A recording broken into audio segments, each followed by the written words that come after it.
legalizefreedom.com.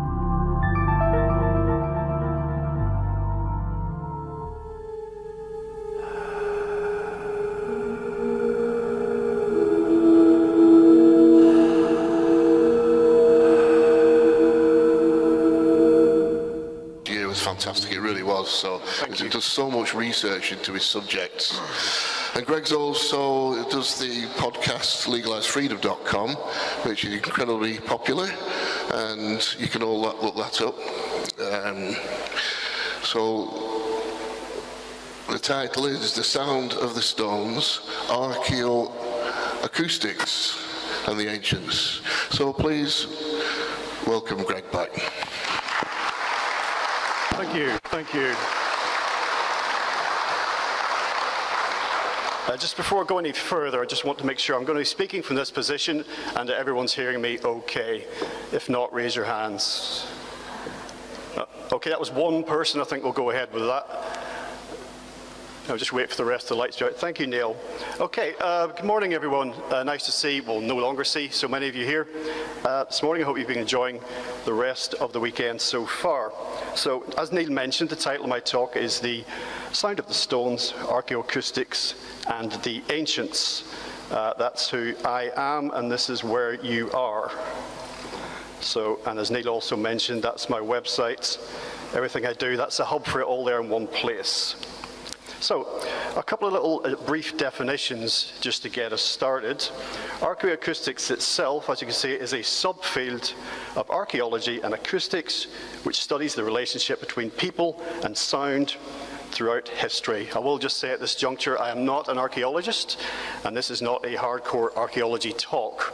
So there'll be quite a general talk, quite wide-ranging, and highly speculative, I should add.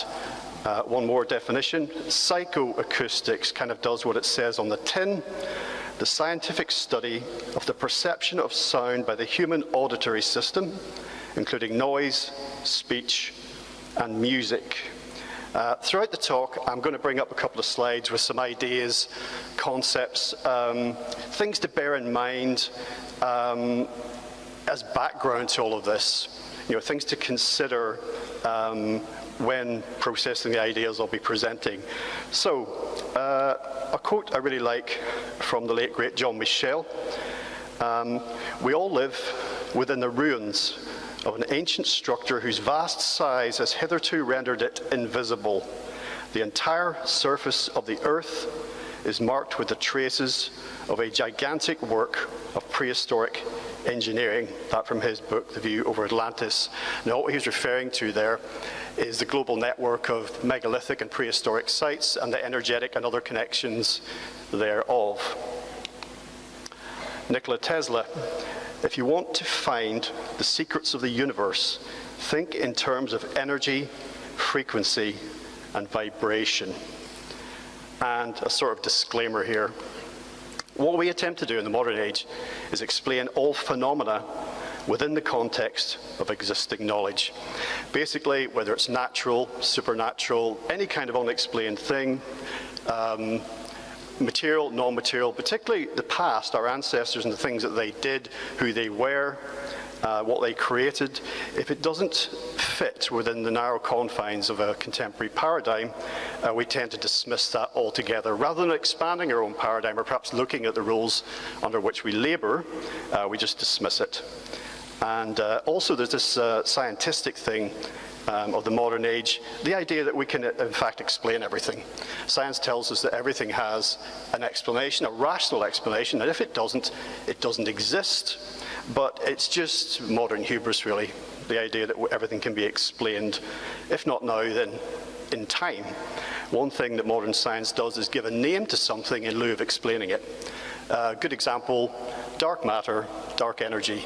Oh yes, well, we know what those are. We don't. We've just given a name to something that we only infer the existence of because of its apparent effects on other things. Of course, science isn't nothing, but it isn't everything. It's one way of gleaning information about reality, but there are others. Now, in terms of sound, in the modern world, we find ourselves in a constant cacophony. just a din of noise, particularly in our urban environments where most of us live, urban or semi-urban, and increasing numbers of the world population are moving into urban areas. And they are noisy places. And if we think we have it bad in some big cities in this country, you only have to travel to other much more densely populated areas of the world, India, China, for example, and it's exponentially worse. Everything we do in our day-to-day lives, work, rest, and play, we go about our business, is accompanied by the same backdrop, chaotic sonic backdrop, which we attempt to filter out, and to some extent don't notice it's there, even though it has the same very deleterious effects on our minds and bodies no matter what. Here we see on the rush to work in the middle of the picture, this lady with her little earbuds in, she's already bored with the day, trying to block out the sound world that has been created around her, that she's played her part in creating, by having her own little personal sound world. And in the first quarter of the 21st century, we have, of course, accelerated this drive to isolate ourselves and create our own little personal worlds, sound or otherwise. And what we have ended up doing here with smartphones and other such technology is actually create a sound world that can be hacked into from without, from outside, by the exterior sound world that we were trying to exclude in the first place. And of course, apart from the techno-industrial sound world of machines, industry, all of that, we have the online sound world now, and also in terms of information, data flow, but sound's an incredibly important part of it, because that's how our attention has gotten. Even just a simple little thing like a beep before a notification or a like, that's how these devices get our attention. So this has gotten to the point now where this, the pocket sound world, the little personal sound world that we were trying to create with headphones and then devices, has become interconnected. So what we now have is an effort to escape a global sound world by creating personal sound worlds which have now become interconnected into a global sound world. And we found ourselves in the very interesting situation of now devising strategies, and our people offering solutions to this, or pseudo-solutions, to isolate yourself further within this personal, now collective sound world, Russian doll style, into yet another little personal sound world. That, of course, is a bottomless pit. Now, one of the nubs of the situation here, really, is that in the modern age, we are particularly terrified, is not too small a word, of silence and stillness, whether that's inner or outer. In the outer world, sound world, or the inner world of our thoughts, the inner stillness. And how we were further terrified, horrified during the pandemic lockdown period by the silence that brought with us, even though it's something that many people would claim that they crave. And people said at the time, excuse me, oh, wasn't it wonderful to have clear skies? We could hear the birds singing in the babbling brook, and we could hear the wind in the trees. But I didn't see very many people that didn't look at least a little uneasy with that. They talked about, oh, this could go on forever, but that wasn't the case. What people really wanted to do was get back to what, for better or worse, was get back to what they were used to. Better the devil you know. Civilization. Let's just get back to this as quickly as we possibly can, because for better or worse, it's familiar, and we don't have to listen to any inner voices or any natural sounds or be aware of anything at all, because this takes up every single frequency space that there is in our minds and bodies. Now, I saw a lot of this during the pandemic lockdown period, but certainly before and after, is that we kind of gotten ourselves into a point where even in subtler, quieter sound environments, that then becomes not quite enough. We have to try and escape the modern world, but then when we do, we find it's uncomfortable and unfamiliar. So I wonder what she's listening to.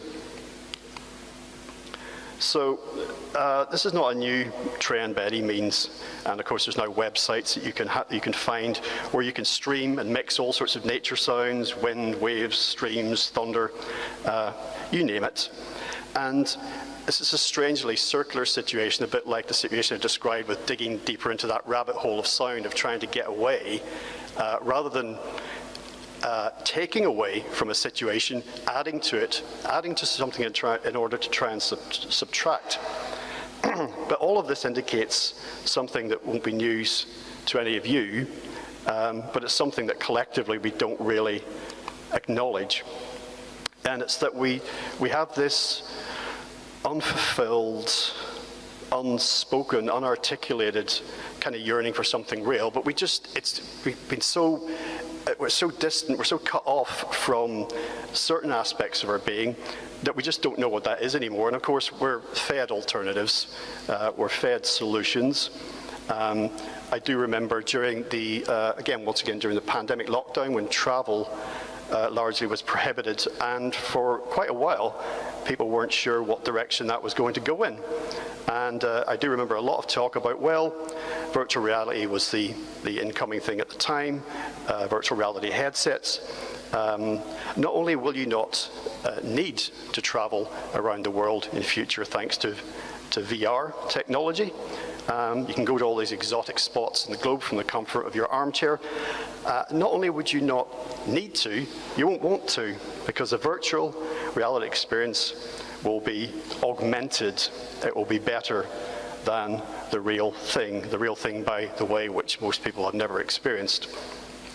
Has overdosing made us oblivious to sound, yet afraid of silence? I think that in what I've spoke about, that 24/7, 365 cacophony of sound, people fill their days and their lives with this, but they're not actually listening to anything. It's a way of, it's like, I'm sure we all know someone who goes home and puts on the television for some background noise.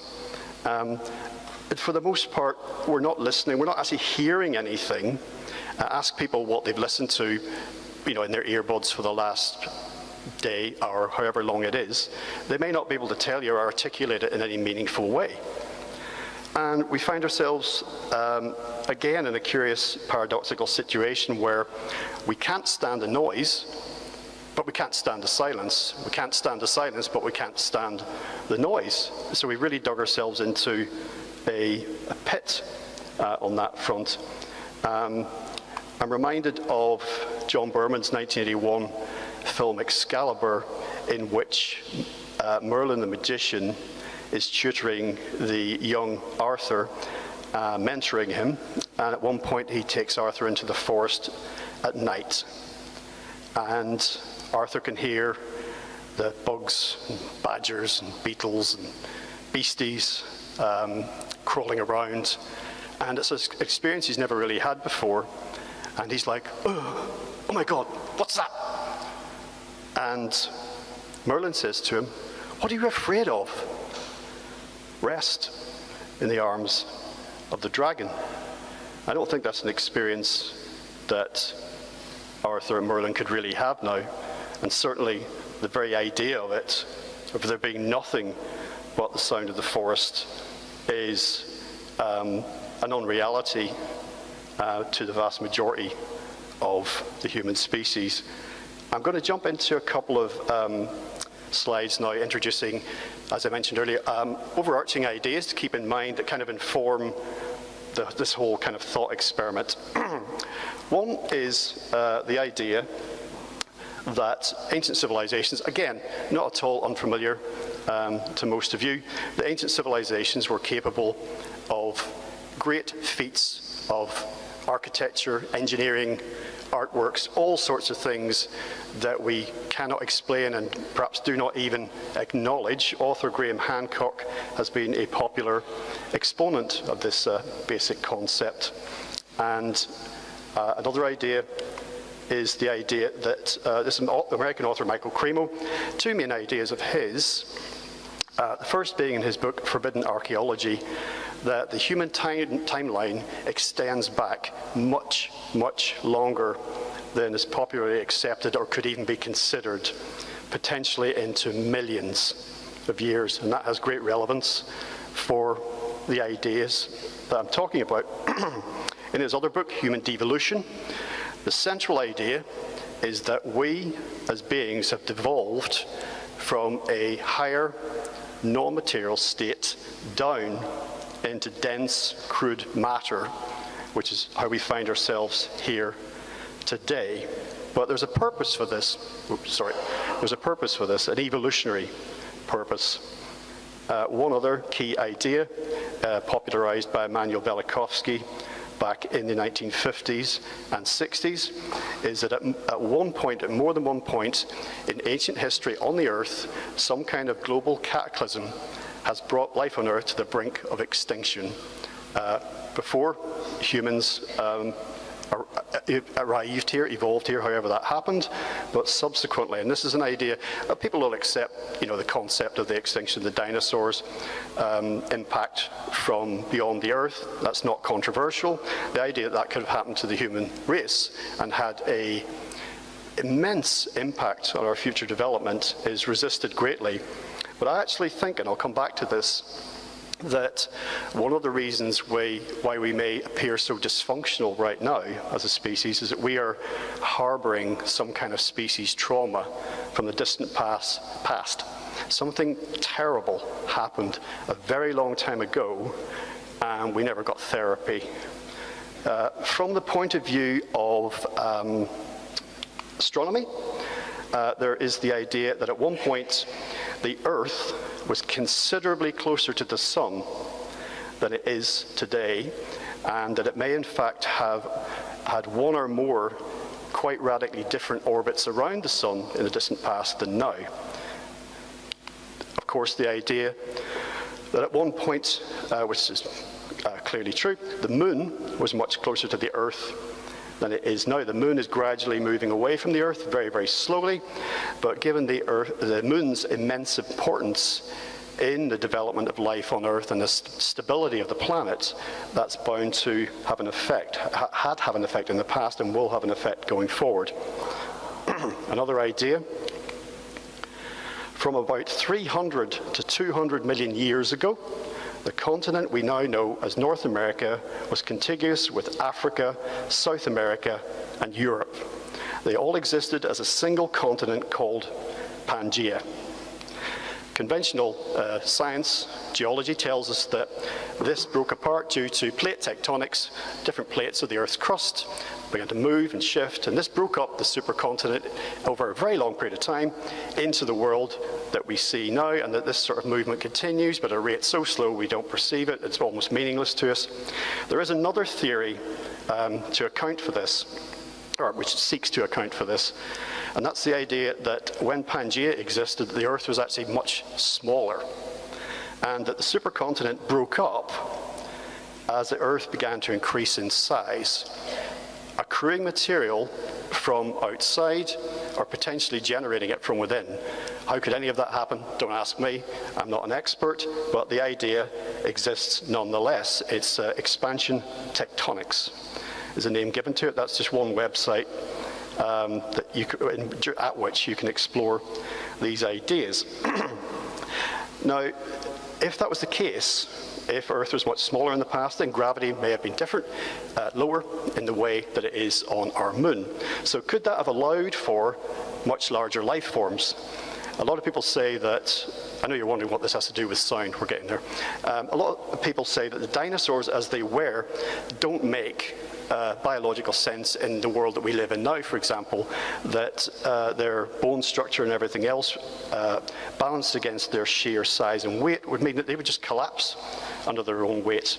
But if we had a smaller planet, lower gravity, larger life forms could conceivably exist and thrive. And certainly we look at the archaeological fossil record, we can see evidence for giant birds, giant insects, and we all know about the stories of giant humans or humanoids. Okay, so in ancient civilizations of the past, Rome, Greece, Egypt, Sumeria, back in time we go, back in time, beyond which point we get to a point we cannot see, they would have had cities, large cities, that in many ways would have been much like the ones that we have now. They would have been noisy and chaotic. However, I do believe that, especially outside of the cities, especially outside of the cities, the sound world would have been very different. What they did not have is the techno-industrial, electrical and electronic overlay of technology and attendant sound and frequency activity that we have. So I think that would change things fundamentally. And remember, those things I just mentioned are relatively recent developments as far as we know.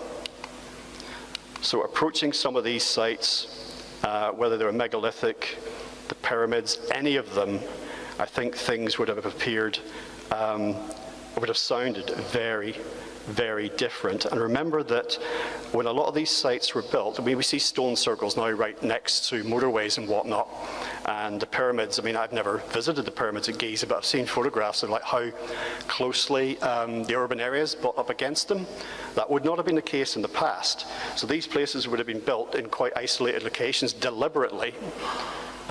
Whether for reasons of them being quiet or not, we don't know, but they would not have been near, they would not have had a lot of people living in the immediate vicinity. So this is a slide that I used last year's presentation actually, and it serves multiple purposes really. So the ancient civilizations I mentioned, just a smattering of ones that we're familiar with, Rome, Greece, Egypt, Sumeria, they actually all fall in the bottom panel here, the modern era, and because of our myopic thinking, we imagine there are great swathes of time in which those civilizations existed. Relatively speaking, yes, but it's partly informed by our ideas, our concepts of time due to the fact of our own limited lifespans. You then have Ice Age, the Ice Age, or certainly the last one, as a kind of event horizon beyond which we cannot see very much. And then Atlantis at the top, it's just a placeholder, a symbolic name for that which went before, whether there was any reality to those advanced civilizations or not. The point is, the myths and legends and the stories are there, and some people say there is evidence. But for the purposes today, I'm thinking about the Ice Age as kind of a pinch point in terms of survival of life on Earth. Because it seems to be, again, harking back to the Velikovsky's idea, and indeed Graham Hancock, with his recent ancient apocalypse, the idea that we go through these pinch points on Earth when things get very tight and things are at great risk, and then we somehow make it through and on we go. Now, the Ice Age was a kind of rolling crisis, just a hard period of time for life on Earth, including humans, to get through. But of course, some of the others may have been much more sudden, much more dramatic, and in their aftermath have lasted much longer. And what I think this has contributed to is a tendency for us to think negatively. That might sound like a very trite connection, but remember what I said about species trauma. I think that we see the world as inherently a hostile place. And it really isn't. Of course, survival is an imperative. We have to do that. However life arrived or evolved on the planet, survival is the first thing that must be taken care of, the first instinct. Because if you don't survive, you don't have anything else. And I'm sure that humans working their way through the Ice Age, there was a great deal of struggle. But I don't think they would have lost sight at any point that they were doing what they were doing for a reason. They'd have paid attention to the world around them in terms of sound. They would have listened for opportunities to hunt prey. They'd have listened out for predators. As I say, it was a dangerous place. There were things around that they could eat, things around that were wanting to eat them. But I think that no matter what was happening during, for example, this time in history, that there was something fundamental about our nature that would never have been lost. And that is something really important that we seem to have a propensity and a tendency to do. It seems to be innate within us, and that is to use our voices, to use music, to use sound to give voice to give rise to spontaneous utterances of joy, of celebrations of life. And I think that's what so much of the origins of music and singing has been about. We see it in baby animals and, in baby humans, this sort of spontaneous joy for life manifested often as not through sound. And in the world, the ancient world, the supernatural, as they would have seen it in their own way, and as we would probably see it now, using the term in a slightly different context, emerged from the natural world. The animals had a voice, the trees had a voice, the rocks had a voice, the stones had a voice, and all of these were the spirits of these entities. The sound was the manifestation of the spirit. The spirits of forest and stream speak, and we spoke to them. We can speak to them because it's all part of one totality. Now, in looking back at the sound world in the past, archaeoacousticians, let's call them that, that's probably what they are, they would go to some of these sites to study the sound. We'd expect them to do what scientists do, turn up with their equipment, set it up, monitor, measure, collect data, and that's all well and good. But we have to advance it beyond that, that these spaces, natural or man-made, in terms of sound, were about experience, not about study and scientific breaking down of things, because that, in the distant past, that didn't exist. We didn't look at the world in that way. It was one totality. It wasn't something to be dissected and in that way understood. You don't understand a kitten by cutting it up into pieces and looking through its entrails and say, oh, now I've got it. You understand it in a totality as much as you can understand it at all. So what these spaces, as I say, initially natural but later augmented and man-made were about, was attaining altered states of consciousness, whether natural or induced and enhanced. And during this time, we're still on this journey, we always have been, but at this point, shall we say, don't ask me exactly what I'm thinking, but I think we all have a feel for it, Neolithic, Paleolithic, we were on a journey of our consciousness gradually changing in an evolutionary way. And what we were attempting to do, I think at some of these sites, and sound being a really important component of it, was to maintain a connection with the natural world, with the totality that we were a part of, but that we were gradually growing away from in a necessary step, a necessary evolution of consciousness.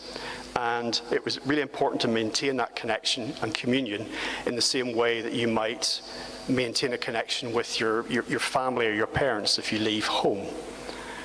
And there was a time when humans, it appeared, really did occupy an entirely different form of consciousness that we would find difficult to comprehend. We could maybe do it intellectually, but not experientially.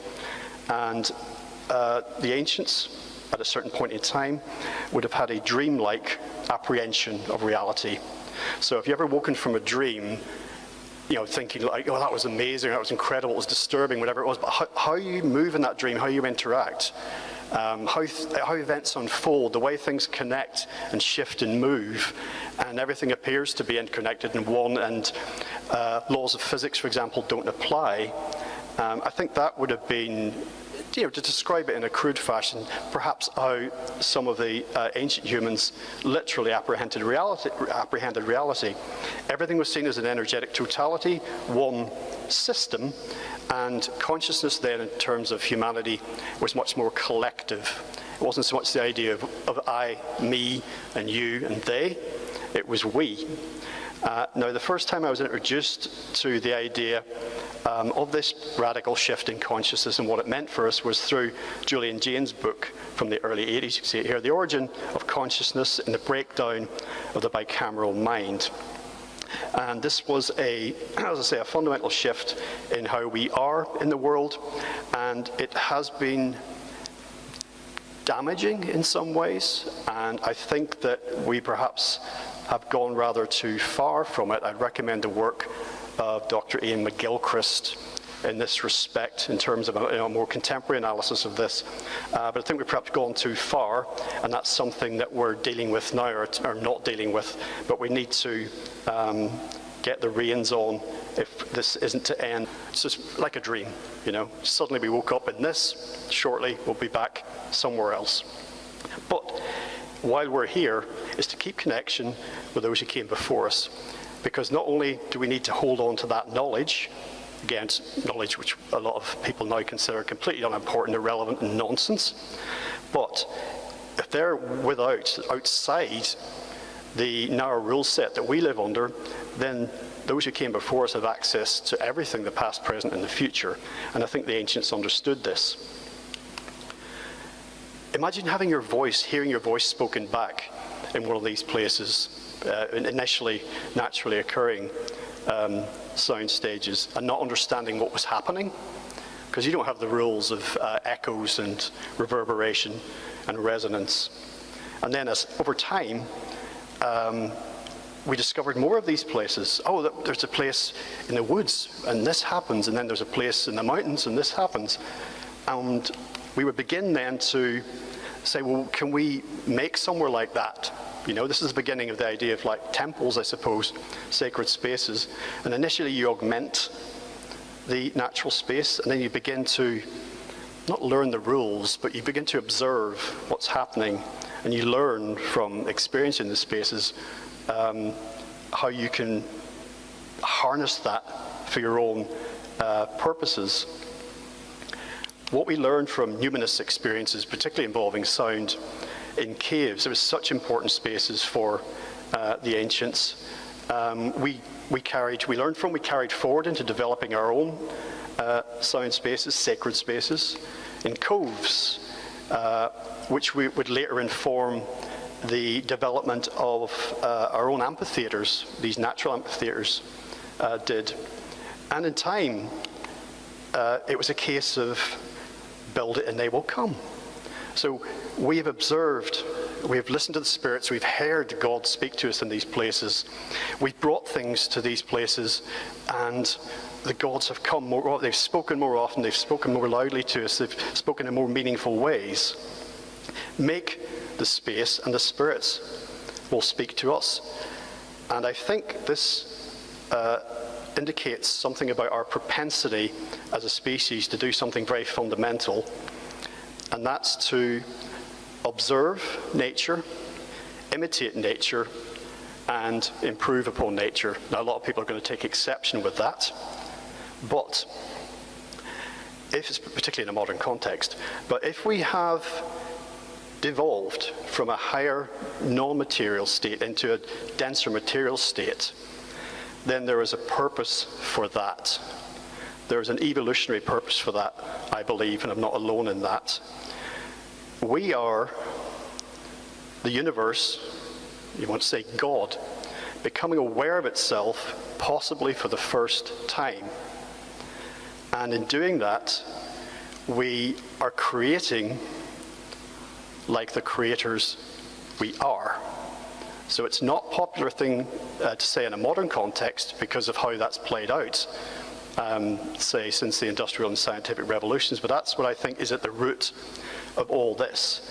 So that the universe, that fundamental consciousness, God, whatever term you want to use, is learning in this process.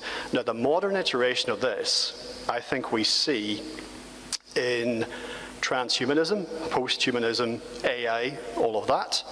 And I think that's simply a very scientistic, mechanistic, deluded, destructive path to go down. It's just missing the point, essentially. I think that will end in disaster. At the very least, it will take us simply deeper into materialism. Behind that, there may actually be an anti-evolutionary force, but that's a subject for another day. If you build it, they will come. As I say, the maxim for any project not guaranteed success, that was actually God speaking to Noah in the Bible about building the ark. For our purposes, more on point would be, have them make a sanctuary for me, and I will dwell among them. That's God speaking to Moses. How did God speak to Moses? How did he appear? In nature. Burning bush, etc. Have them make a sanctuary for me, and I will dwell among them. I will speak to them. The gods will come to us if we build for them a sanctuary. And so what we end up with in these megalithic sound systems are attenuators, in a way, like antennae. You know, lots of these things to do with energy, frequency, and vibration that humankind has created, are built on observation of phenomena in nature in any event. So we're kind of augmenting them, as I say, trying to improve upon them. So megalithic sound systems that amplify and enhance natural or man-made sounds to create a portal to other times, other places, other spaces, other dimensions, past, present, and future, outside of the narrow constraints of time and space in which we currently exist. Much of this taking place before the development of language. It's hard to imagine human species without language, with the sound that I'm making now, and also what's going on in your head, even as I speak, is language. You're either saying, that's interesting, or that, how much longer is he going to go on? But that's noises in your head that you're hearing. Everything, all our ideas, so much, almost everything that we can conceive of is mediated through language. It's like a barrier that has to be passed through. But again, it was a necessary development. It kind of had to happen. But as I said earlier, I alluded to, I just think that as a species, we've become too literal, dangerously so. Just something to throw in a transition here. We have a Neolithic chambered cairn here, example of. It's a burial monument. And I wanted to mention it just at this point in this context in relation to the quote earlier from John Michel, again about the energetic global network. So in this particular experiment I read about, some scientists, archaeoacousticians, went into the chambered cairn with some sound equipment, and they generated some sound inside, and the other members of the team went back outside, and they found in a direct line away from the door, they could hear the sound 100 meters away. But what they were trying to find out, what they suspected, was that activity having any effect on any nearby sites, and they chose this particular site. There was another chambered cairn 200 meters away, and that was resonantly activated by the fairly modest amount of sound being made in the first cairn. And when they stopped, they turned off the sound generating equipment, that resonance ceased. Now, there's no way that that resonance at 200 meters away was caused by the little squeak of sound being made by the oscillators or whatever it was. So again, it suggests a global interconnection of sites, sound frequencies, fundamental to it. Thinking about stone in terms of music, if we think about the very earliest instruments, most people will be familiar with bone flutes. That seems to be some of the earliest musical instruments that have survived. Of course, it's a material that does survive rather well over long periods of time. There have been horns, initially animal horns, seashells that could have been blown through. There would have been all sorts of percussive instruments, drums, lots of things along those lines. And of course, wood rots. So there could have been any number of significant sonic items constructed in the past, of which there is no trace left, so that's just purely an idea. But in terms of the human voice and stone, archaeoacoustic investigations of prehistoric megalithic structures have identified acoustic resonances at frequencies of 95 to 120 hertz, particularly near 110 to 112 hertz, all representing pitches in the human vocal range.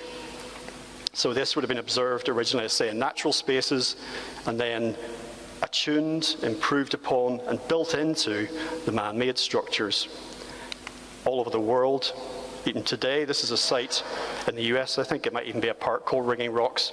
But humans would have noticed the sonic properties of the stones, not just in terms of reflection and resonance, but literally when you struck these things, or they were struck together or by other objects, they make these sonorous bell-like ringing sounds, different pitches depending on the size and sort of inner structure, which type of rock it was. And these then, resonating stones would have been chosen and carefully crafted to be incorporated into megalithic sites for their sonic properties. On many of the stone circles, for example, you can see some of the inner stones are concave. It looks like they've been deliberately hollowed out to be like that. That makes them more reflective. One can only imagine what it would be like being the center of a megalithic stone circle while sound was being generated, going out, fanning out around the circle, reflecting back in, being reflected back out like ricocheting bullets. Of course, we have metal bells these days. This is a very ancient Thai stone bell, hundreds of thousands of years old, potentially.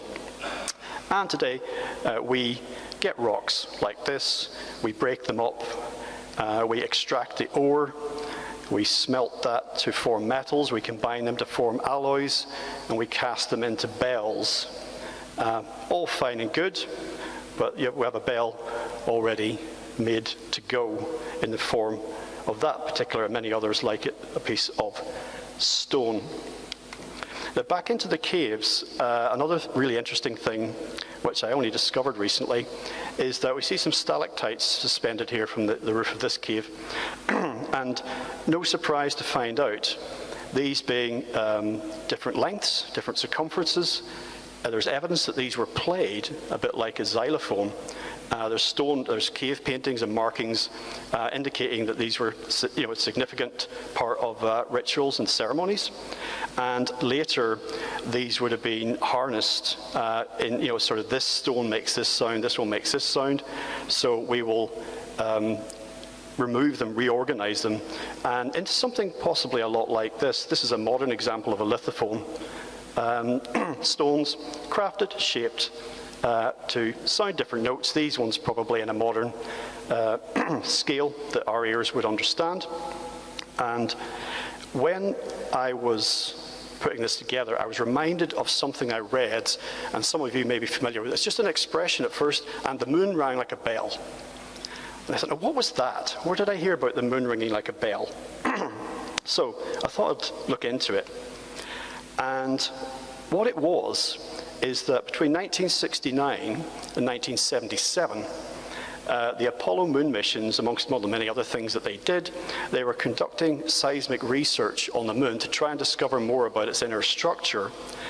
And one of the things they did, and this is where this comes from, is they took some of the defunct Apollo modules and deliberately crashed them into the moon to cause seismic activity. They then monitored this and discovered that the seismic resonance took much longer to dissipate than it would have from a similar impact on Earth. Well, Earth is kind of like soft and wet, really, compared to the moon. The moon is cold, hard, rigid, like a rock. And this then got me to thinking, well, if energy, frequency, and vibration is different, behaves differently on the moon, and by extension elsewhere in the solar system, elsewhere in the galaxy, elsewhere in the universe, then there's no reason why energy, frequency, and vibration wouldn't have behaved differently, have been different on the ancient Earth. Okay, so sound is a force. Temptation to think, well, sound's not a force, it's a sound. But of course, sound waves propagate through a physical medium, mostly air, but whatever it happens to be. We all know that it doesn't work so well through water, through concrete, but sound is a physical force, and anyone who's ever been to a loud music event can attest to that. And it's actually these sorts of kinetic forces in the modern world that can be so damaging to our physiology, but we don't particularly realize it. I'm not just talking about our hearing now, but I'm just talking about, depending on the frequency makeup of the sounds, our entire bodies. Some of you will have had the experience of being at a concert and feeling a bass note or a kick drum in your chest or other part of your body. It's very, very real. We have, of course, very high frequency sound.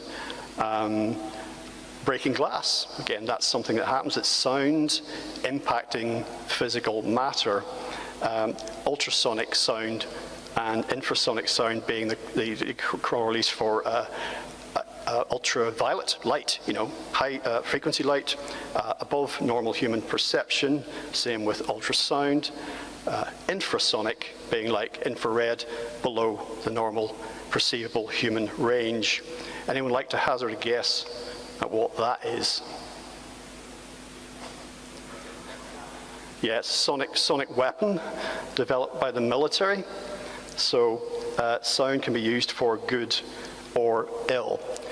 Now, in terms of sound affecting physical matter, this is a fascinating area of research not widely known, cymatics.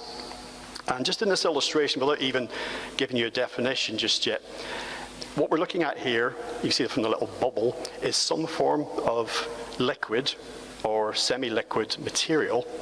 And you can see the formation of coherent patterns in it. And that's the result of application of sound at certain controlled frequencies. The surface of a plate, diaphragm or membrane is vibrated, and regions of excitement are made visible in a coating of particles, paste, or liquid. Different patterns emerge in the medium depending on the geometry of the plate and the driving frequency. Now, a lot of the patterns, as I say, it does depend on the frequency makeup, but a lot of the patterns you see in cymatic experiments often generates things that seem oddly familiar to us in terms of nature. Very often they're circular and spirals. I mean, circles and spirals are so important in terms of the ancients, in terms of music, in terms of construction. Again, it's echoing the natural world. We see some more spirals. This one's from Newgrange, the triple spiral. And in some of the cave paintings, or rock art, exterior or interior cave paintings, alongside the usual range of figures, stick men and animals and whatnot, we often see circles and spirals. And in the sort of lexicon of cave art in particular, I say alongside all the usual characters here, the circles and spirals often have been deliberately located in difficult to reach places. This is significant because a lot of the research I've read, archaeoacoustic researchers have gone into these spaces with testing equipment, and they found particularly resonant or otherwise interesting spaces within the caves. And these have correlated with rock art, say often circles, very often spirals. And the people who created that art have gone to great lengths. We would require scaffolding, bespoke scaffolding of Byzantine qualities to achieve that these days. But they've done it because it's been seen as important. And it's for their own purposes, but it's for those that come after them, say, this is the significance of this spot here, or look here, sing here, do this ceremony here. And it correlated, as I say, in this lexicon of all these other creatures and signs, symbols. It was a language, again, before language, symbolically, that could be understood. Now, in terms of sound affecting material, affecting matter, did sound have a role to play in creation itself? We see spirals everywhere in nature, and often they seem to reflect something that the ancients were trying to achieve, like again, which I think they observed in nature, which was a harmony of form and function, of beauty and functionality. We don't build machines that way. Our technology isn't like that. When was the last time you saw anything, a machine designed for a utilitarian purpose that you say, oh, that's really actually beautiful, that really blends well with its surrounding environment? It's generally seen as an added expense, which we don't have time or money or even the desire for. So, did sound have a role to play in creation itself? We see spirals everywhere, from the macro scale, spiral galaxy, and actually who knows what galaxy clusters are a thing in themselves, aren't they? The more and more you zoom out, the more you can see patterns, but for our purposes I think one galaxy is probably big enough. Right down to the micro scale DNA. So did sound have a role in creation itself? We hear myths and legends of the world being sung into being. Okay, so another interesting experiment. You've got to be careful how you say this. Kunsttube, okay, is a German scientist in the 19th century. This apparatus, an experimental acoustical apparatus which can demonstrate longitudinal waves in a gas. It is used today for demonstrating standing waves and acoustical forces. Now, in this example, you can see within the tube particles, the material being excited by sound frequencies, the application of sound frequencies, and forming itself into coherent patterns. If we then take that forward and back into the megalithic context, we are told that what would often happen in ceremonies, particularly in enclosed spaces, that smoke or water mist would be deliberately generated, and then when those particles in the air were excited by sound frequencies during the rituals or ceremonies, that patterns could be seen in the air, and those patterns were frequently spirals and other commonly seen shapes recreated and represented on rock art and cave paintings. Now, it's at this point in terms of sound affecting matter, it'd be worth mentioning briefly the idea of acoustic levitation. There's lots of stories, myths, legends, speaking about how great megalithic stones were moved, whether they be Stonehenge, the pyramids, Göbekli Tepe, any of these other sites. Acoustic levitation is simply a method for suspending matter in air against gravity using pressure from high-intensity sound waves. We see our guys here, the tribe, using horns to lift this stone. Again, other stories tell them of the stones being sung into place and moving very, very slowly. Now, acoustic levitation is absolutely a thing, demonstrated very easily in a lab, but on very small, but actually increasingly less small objects. So it's something, I think, in terms of perhaps differing conditions in the Earth in the past, it's something that I wouldn't rule out. As a non-scientist, I wouldn't rule it out as an avenue for exploration. And I think in a lot of what we've been talking about and what we see in the remnants left behind are a form of energy technology, a form of spiritual science, as it were, in a time when there was no dividing line. Science, spirituality, it was one body of knowledge to be added to and applied for whatever purpose going forward. It just was human knowledge, natural knowledge, whatever, integrated. And that's what I think we're looking at in some of the ancient sites, and excuse me, particularly for our purposes today in terms of sound technology. Now, it appears that the Earth itself is generating some kind of sound. So, yes, that the Earth itself is emitting some form of sound, a low frequency humming, rumbling, or droning. That makes a lot of sense if you think about what we've been saying in terms of energy, frequency, and vibration. Now, what we do have, of course, in the modern era is an overlay of industrial and military activity which obscures this. So it's very much like a microcosm of our towns and cities. We can't hear the woods for the trees, as it were. But it makes complete sense.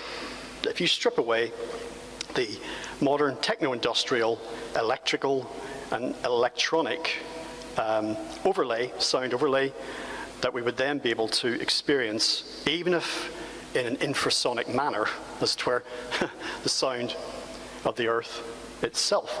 And we are told, again, in stories coming to us from high antiquity, that when the megalithic sites, some of them were pristine, that as people approached them, they were said to be emitting a humming noise. The pyramids, say stone circles, a couple of our familiar examples. And this, of course, gave rise to the idea, utterly plausible and logical to the ancients, that the stones themselves were alive. They were somehow sentient.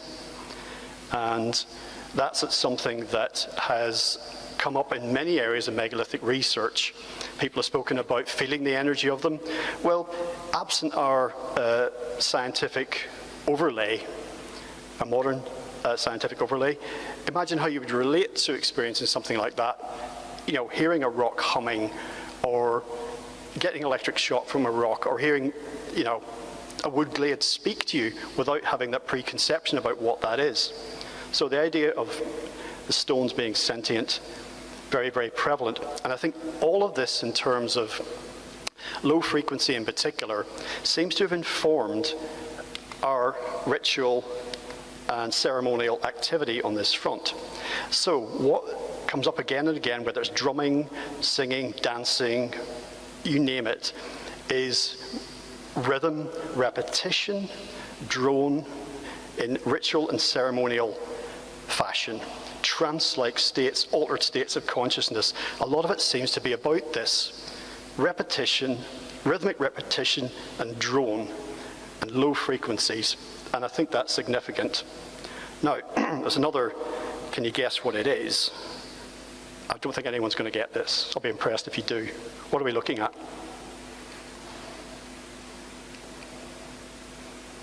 Okay, so that is an infrasonic array in Greenland. That's a modern installation. So that is measuring and monitoring ultra-low frequency sound emanating from the Earth. I don't know what a future archaeologist might make stumbling upon that site, but again, it's circular. It has arms radiating out from the center. It just has something eerily familiar about it. But that's the latest sonic monitoring technology, an example thereof. So we're going to skip forward a little bit from the ancient world, still talking about sound and stone, into the era of the medieval cathedrals. And I think that this is one of the times, the medieval cathedrals, which I think was the last time that this technology, this ancient wisdom was fully applied and understood. Music is liquid architecture, and architecture is frozen music.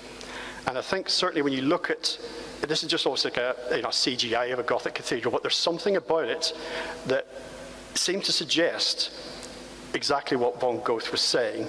There's somehow sound, something about it, frozen in a second. It's like a bar of music just stopped dead and made matter. Certainly if you look at something like Sagrada Familia in Barcelona, it doesn't look like something that was designed on paper or using computer technology. And I think the same can be said if we look back at a lot of the megalithic sites. There's something musical about them in their construction, something of a sound, something holistic about them that suggests, again, something that was done for purposes informed by energy, frequency, and vibration. In the Gothic cathedral context, I love the idea that some of the woodland glades, which would have been important sacred and ceremonial spaces in the past, then later informed the arches in the Gothic cathedrals. And certainly when you look at some of these places today, and I've worked in some of them, and people ask me all the time, why did they do this? How did they do this? Okay, moving on. In terms of music in the modern era, what then is music? It exists between thought and phenomenon. Like a twilight medium, it stands between spirit and matter. Related to and yet different from both, it is spirit, but spirit governed by time. It is matter, but matter that can manage without space. That quote from the poet Heinrich Heine. And I love that just as doing what it says. It sums up the kind of feeling that music in the late 20th century and now in the early 21st is generated by electricity or somehow mediated by it. So even acoustic instruments are amplified, and often we're not listening to music live anyway, it's a recording. The move into digital seems to have been a damaging one. It seems to be another step down into that world of transhumanism and posthumanism and AI. And it looks like analog technology was our last best attempt in an electric world to have the tools to formulate a response to that sort of inner need, to generate the rhythm, the repetition, the drone, the ritual and ceremonial experience, the trance-like states that we're seeking. And I'm going to have to breeze through these, but in my life, listening to music, playing it, writing about it, there's some examples that I remember and will never forget when I found modern iterations of the sort of ritualistic trance-like experience that we've been speaking about. The first of which is when I stumbled upon a TV broadcast of Pink Floyd playing at Pompeii in 1971. They played from daytime right through into darkness. They had no audience. They were just there with a camera crew and a recording crew. But I remember watching that in the darkness of the living room, and there were points during that when something else was happening. Repetition, drone, bass frequencies, trance-like atmospheres. There was something shamanistic happening. And of course, we zoom out and look at the site of Pompeii itself, looking every bit like a megalithic monument. The next time was the German electronic music band Tangerine Dream played a number of cathedrals during the 70s. And the same experience was there. Long synthesizer drones, repetition, rhythm in a darkened space, only lit by candles, and playing, again, instrumental music, no interruption. There was something shamanic happening.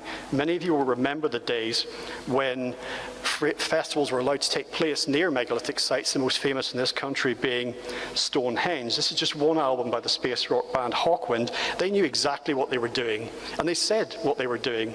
They're trying to recreate what the ancients were doing. This was part of our heritage, and they understood how important it is.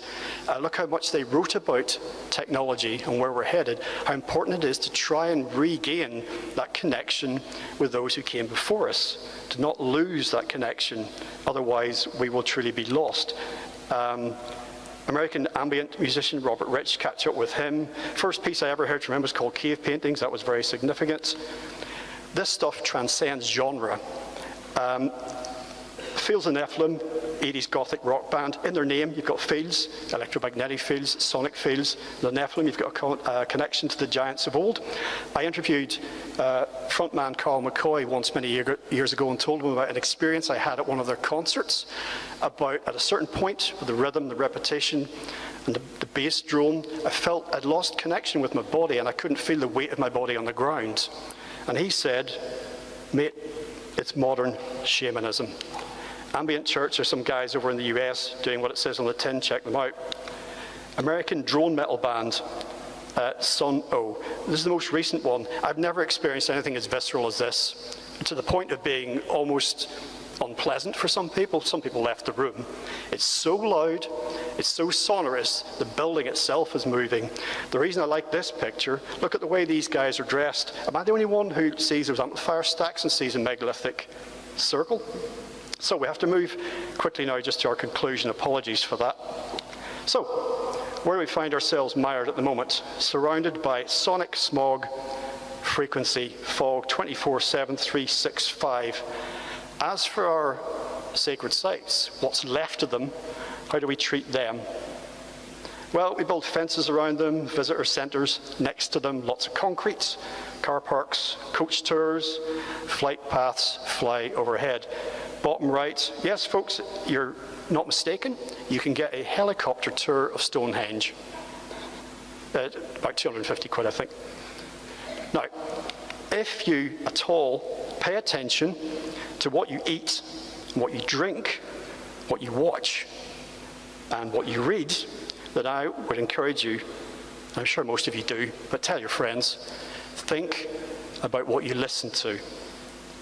We're currently labouring under a myth of progress that the only way is up. Anybody who looks outside the window today or on the accursed television or mainstream media will realise that that is not the case. We may be moving gradually into a more primitive future when our techno-industrial toys and trinkets and tools sputter and stop. If they do that, we can be assured of one thing: a much quieter time. However, this is not a cause for despair. Whatever happens, there is no going back. Stasis is not an option. We're here to evolve, and this technological world that we're part of now may be just a phase. The only way is forward, not necessarily up, whatever that means in terms of technology. So, I know that going forward we can make better decisions if we choose to. We can make more sound decisions. So I would just say, after leaving here, in the days, the weeks, the months, the years ahead, to please listen. Thank you for your attention.